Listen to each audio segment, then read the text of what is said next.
To use a certificate of deposit, also known as a CD, you first need to understand what it is.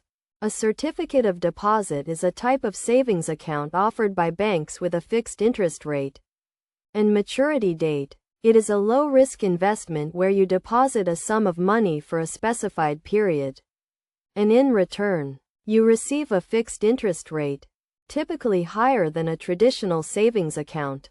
The first step to using a certificate of deposit is to choose a bank and select a CD that suits your needs.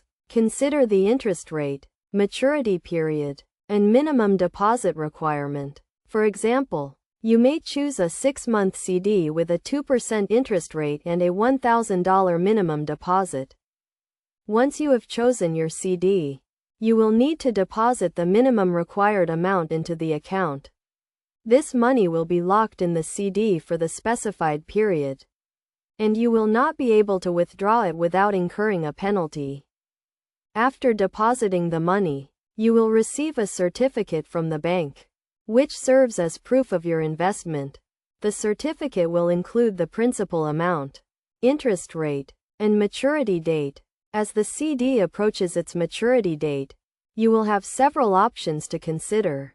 You can choose to withdraw your money and close the account, reinvest the principal and interest into a new CD, or add more money to the existing CD.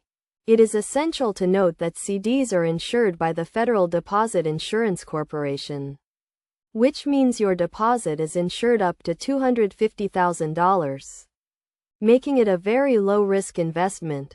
In summary, using a certificate of deposit involves choosing a CD that meets your needs, depositing the minimum required amount, receiving a certificate, and deciding what to do with your investment when it matures.